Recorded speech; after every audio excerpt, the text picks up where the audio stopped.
लगातार इस बड़ी खबर पर हम बने हुए हैं। आज आतंकियों ने जम्मू को निशाना बनाने की कोशिश की है। जम्मू के बस स्टैंड पर ग्रेनेड्स के जरिए हमला हुआ है और हमले में आपको बताएं ये आंकड़ा बढ़ गया है। 28 लोग घायल हुए हैं। हमले के बाद की सीसीटीवी फुटेज भी सामने आ गई है। हम आपको वो लगातार दिखा भी रहे हैं। चारों ओर भगदड़ के हालात हैं। आप देखिए इन तस्वीरों को, साफ तौर पर आप समझ पाएंगे क्या मंजर लोगों के लिए वहां पर रहा होगा।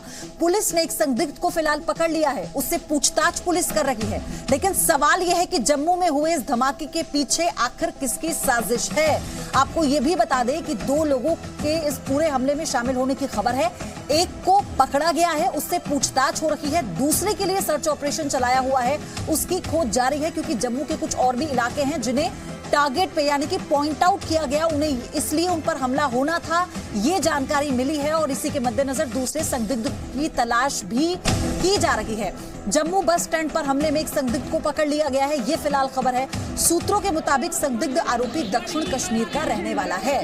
पुलिस के मुताबिक ग्रेनेड बम बस अड्डे के बाहर फेंका गया था। और आपको यह भी बता दें कि इस हमले में 28 लोग घायल हैं, जिनमें से 6 की हालत बेहद नाजुक है। सूत्रों के मुताबिक बस स्टैंड पर हुए हमले में कश्मीर का आतंकी ग्रुप शामिल है और हमले की खुफिया जानकारी पहले से ही थी, ये भी जानकारी मिल पा रही है। और आपको ये भी बताएं कि बहुत महत्वपूर्ण पहलू इसका ये है कि जो ग्रेनेड से ये हमला हुआ है, ये स्लीपर सेल के जरिए करवाया गया है, क्योंकि जम्मू हमेशा से सॉफ्ट टारगेट रहा है आतंकियों के लिए, इस तरह की गतिविधियों के लिए, जहां पर आम लोगों को यानी कि आवाम को टारगेट किया जाता है। और इस बस स्टैंड पर हमला होना ये बताता है कि किस तरह से इसकी पूरी प्लानिंग की होगी। आईजी जम्मू इस पर क्या कह रहे हैं, पहले वो सुनवा देते हैं। About half an hour back, there has been a grenade explosion over here. It seems that the grenade has been lobbed from outside. It possibly had rolled beneath the bus and it has caused injuries. They have all been shifted to the GMC and they are being taken care of. और अब आपको चश्मदीदों की जुबानी सुनवाते हैं उस वक्त का मंजर और क्या हुआ था वहां पर, आप वो सुनिए। उसके 2 मिनट बाद यहाँ पे ग्रेनेड फटा, मैं आया यहाँ पे देखा मैंने 10-12 लोग, बुरी मतलब कि 3-4 लोग तो ज़्यादा तरीके से जख्मी थे। टोटल 10-12 लोग थे वो जो जख्मी हुए। गाड़ी में हुआ है या कहीं बाहर? ये गाड़ी के शीशे भी टूट गए, बस पे भी इतना बड़ा धमाका था। खून खौला तब भी और आज भी, लेकिन फिर भी वो संयम बरतते हैं। और मुझे लगता है कि आपके माध्यम से यही अपील करना मुनासिब हो कि संयम के साथ साथ चौकसी बरतनी, संयम और चौकसी इन दोनों को अपने दिन प्रतिदिन के व्यवहार में लाने की आवश्यकता है इस परिस्थिति में। दोपहर करीब 12 बजे ये 2 ग्रेनेड फेंके गए, जो जानकारी मिल पा रही है उसके मुताबिक। आपको बताएं कि बस के नीचे ये ग्रेनेड फेंका गया था और चूंकि ये पहली बस थी, सवारी बस थी जिसे सवारियों को लेकर जाना था, तो इससे ये बात साफ हो जाती है कि पहले से ही पूरी प्लानिंग की हुई थी इस हमले की। और जो जानकारी मिल पा रही है उसके मुताबिक रात में हो सकता है कि दोनों आतंकी वहां पर ठहरे हो और पूरी प्लानिंग की है, पूरी प्लॉटिंग की है किस तरह से इस हमले को अंजाम दिया जाएगा। और बस के नीचे यानी कि जो कवर किया गया इस पूरे ग्रेनेड को, इस तरह से फेंका गया बाहर से ताकि बस के नीचे ये फटे और पूरी बस को अपनी जद में ले ले और ज्यादा से ज्यादा नुकसान पहुंचे, आम लोगों को नुकसान पहुंचे। लेकिन जो जानकारी है उसके मुताबिक आपको बताएं कि गंभीर चोटें आई हैं, लेकिन गनीमत की बात यह है जानमाल का फिलहाल कोई नुकसान नहीं हुआ है इसमें। लेकिन जो लोग वहां पर मौजूद थे, ये तस्वीरें आप देखिए, ये तुरंत बाद की तस्वीरें हैं जब ये जो हमला है हुआ, धमाका हुआ, उसके बाद जब तितर बितर हुए लोग, कैसे बदहवासी में लोगों को वहां पर जो दूसरे दुकानदार थे, जो और यात्री थे, वो रेस्क्यू कर रहे थे। ये उस वक्त का मंजर है, तो आप समझिए कि लोग कितने खौफजदा होंगे। खालिद हुसैन मेरे सहयोगी हमारे साथ इस खबर पर जुड़ चुके हैं। खालिद हुसैन, महत्वपूर्ण बात यह है कि ऐसे किसी हमले की जानकारी सुरक्षा एजेंसियों की तरफ से आ रही थी, तो क्या ये चूक है? देखिए, बिल्कुल इनपुट पहले से था कि किसी का कोई हमला जम्मू में हो रहा है और इसलिए जो मिलिटेंट्स है, जो सशस्त्र मिलिटेंट्स है, उन्होंने भीड़ भाड़ वाला इलाका चुना है। और जम्मू का बस स्टैंड जो है वहाँ हजारों की तादाद में लोग रहते हैं और ऐसे में वहाँ हमला करना बहुत आसान रहता है क्योंकि भीड़ में दिखता नहीं है। लेकिन जो हमें इंफॉर्मेशन मिल रही है, मल्टीपल लोगों को अरेस्ट कर दिया गया है जिनसे पूछताछ हो रही है और इसमें एक आदमी है जिसको प्राइम सस्पेक्ट माना जा रहा है और उसी ने खुलासा किया है कि एक और आदमी उसके साथ है।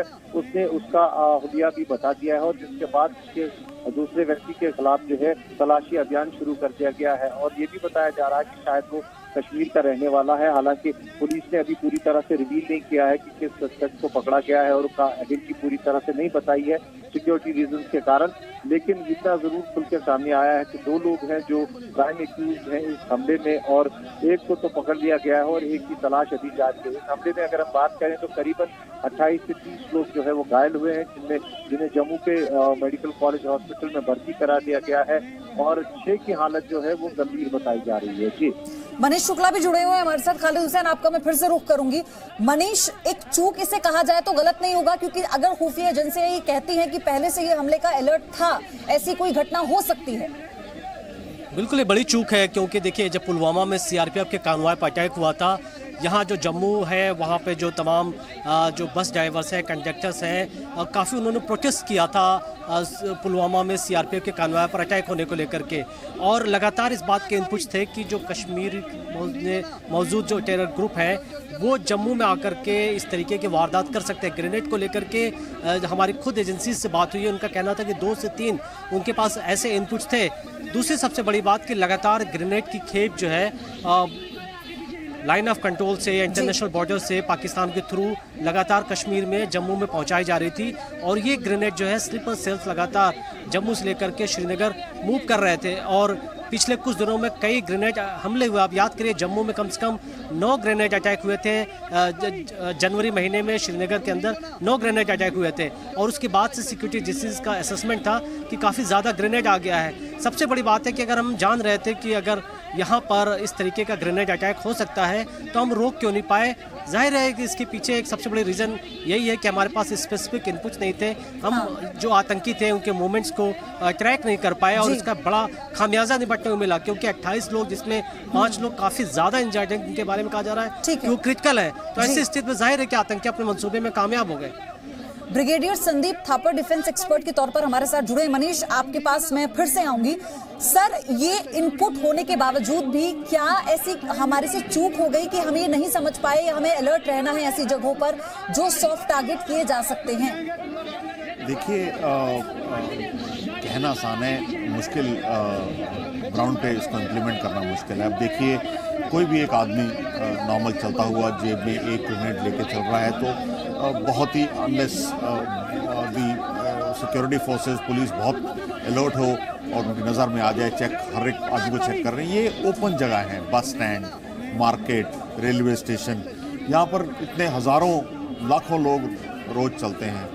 तो किसी ने ये सॉफ्ट ऑप्शन है टेररिस्ट की तरफ से भी, एक ग्रेनेड खोला, उसको नीचे से रोल किया और चलते बने। और ये तो मैं कह रहा हूँ कि ये शुक्र है कि बस में धमाके से आग नहीं लगी।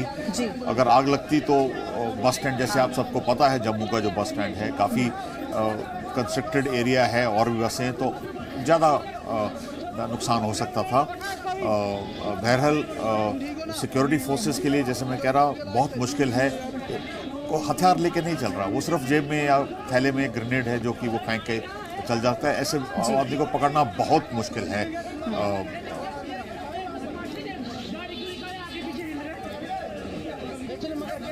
पीएमओ राज्य मंत्री जितेंद्र सिंह इस वक्त कुछ कह रहे हैं, आपको सुनवाते हैं उस पूरे मसले पर वो क्या कह रहे हैं। आतंकियों पर जिस प्रकार का दबाव पड़ा है पिछले कुछ समय से, मोदी सरकार ने जिस प्रकार की निर्णायक कार्रवाई प्रारंभ की है, सीमा के भीतर, सीमा के पार भी, आतंकियों पर भी, आतंकी शिविरों पर भी, जो हम सब जानते हैं, उससे हताश हुए हैं।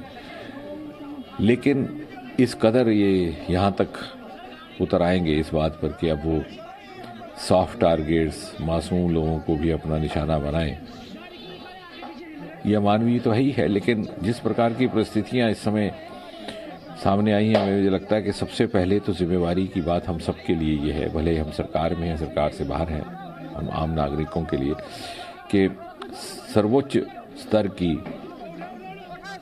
चौकसी बरती जाए, सचेत रहने की, कि यदि आतंकी या उनको समर्थन देने वाले इस प्रकार की वारदातें करने पर उतारू हुए हैं, तो हमारे लिए हमारा ये दायित्व है अपने प्रियजनों को, समाज के लोगों को, परिवारजनों को हम ये समझा सकें कि वो किस तरह से, कई बार हम गैर जिम्मेवारी में कैजुअल हो जाते हैं भीड़ भाड़ वाली जगहों में जाने पर, सिनेमा हॉल, शॉपिंग कॉम्प्लेक्स। और मुझे विश्वास है कि वहाँ के जो प्रबंधक होंगे, व्यवस्था देखने वाले, वो भी इस प्रकार की समीक्षा कर। Inquiry has initiated. We'll get the details. But we are proud of our forces. Government has given all the liberty to the forces to take the necessary steps, and that is being done.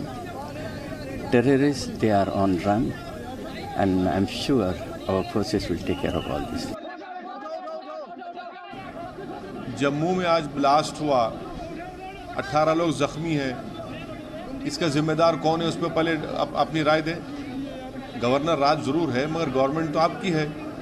Pulwama हुआ, आपकी सरकार दिल्ली में है, governor राज आपका है। इस पर बात नहीं करेंगे, इन मुद्दों पर बात करेंगे आप।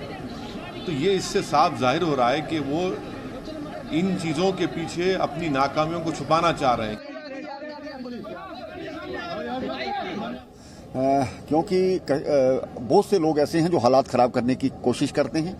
पाकिस्तान भी तिलमिलाया हुआ है और मिलिटेंट्स में फ्रस्ट्रेशन है, और मिलिटेंट के जो नेता, हुर्रियत के नेता, उन पर भी एक्शन किया गया है। आज उनमें भी वो तिलमिलाए हुए हैं। लगता है कि जब दीप बुझता है कोई ना कोई छोटा मोटा हादसा इस प्रकार के, लेकिन ये बड़ा हादसा भी हो सकता था। इसके लिए द्वारा कहीं ना कहीं सिक्योरिटी को रीचेक करने की जरूरत है। मनीष, राजनीतिक पार्टियों की तरफ से अलग अलग प्रतिक्रियाएं हैं। इस पर राजनीति से पीछे नहीं है वो लोग, और साथ ही पुलवामा से फिर से जोड़ दिया। जी बिल्कुल हैरान करने की बात है कि जब देश में हमले हो रहे हो, जब आतंकी इस तरह के वारदात कर रहे हो, तो सबको मिलकर के लड़ाई लड़नी पड़ेगी।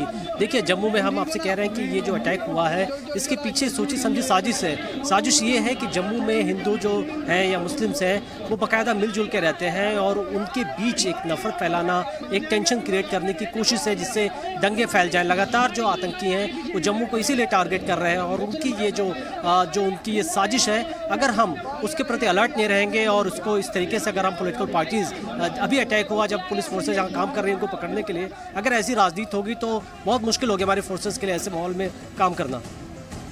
बिल्कुल मनीष, ब्रिगेडियर थापर हमारे साथ लगातार जुड़े हुए हैं। सर, आप इसको अगर मॉडस ऑपरेंडी की देखी जाए तो ये कहा जाता है कि जब ग्रेनेड हमला होता है तो आतंकी संगठन के जो आतंकी हैं वो नहीं करते, बल्कि मौजूदा इलाके के स्लीपर सेल से वो करवाया जाता है। तो सर, क्या अब किस तरह से इन लोगों को पकड़ना, किस तरह से इस पूरे ऑपरेशन को अंजाम देना एक चुनौती होगी क्या? कैसे इससे निपटा जाएगा? देखिए, चुनौती तो होगी, लेकिन मैं आपको बताऊं कि और आपने सही कहा कि स्लीपर सेल्स को इस्तेमाल करते हैं, क्योंकि एक नॉन टेररिस्ट सारे सिक्योरिटी फोर्सेस के पास उसका फोटो होती है, हुलिया होता है, तो पकड़े जाने तो उनको वो रखते हैं कुछ ही सनसनीखेज टास्क के लिए, इम्पॉर्टेंट टास्क के लिए। तो ये स्लीपर सेल भी कर सकते हैं। लेकिन मैं आपको बताऊं कि सिक्योरिटी फोर्सेस का जो मॉडस ऑपरेंडी है, वो चाहे पिछले 5-6 साल से ये इलाका शांत है, जम्मू, उधमपुर, राजौरी वाला, लेकिन फिर भी वो स्लीपर सेल्स को वॉच कर रहे हैं, उनके ऊपर पेट्रोलिंग जारी है, नज़र रख रहे हैं, उनकी इंटेलिजेंस पुख्ता लगी रहती है कि कुछ इनपुट्स आए।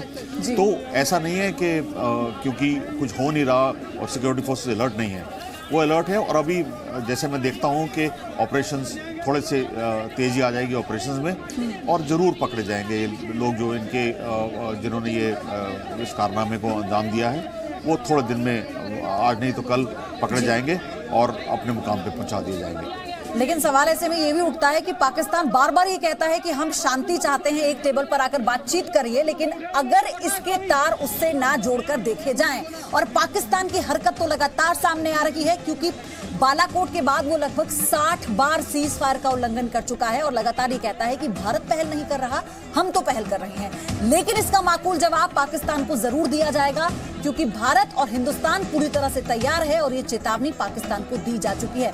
पल पल की अपडेट एकदम सही तस्वीर के साथ, हर एक आंकड़े के साथ जी न्यूज आपको देगा, और शाम 5 बजे देखना मत भूलिएगा ताल ठोक के इसी मुद्दे पर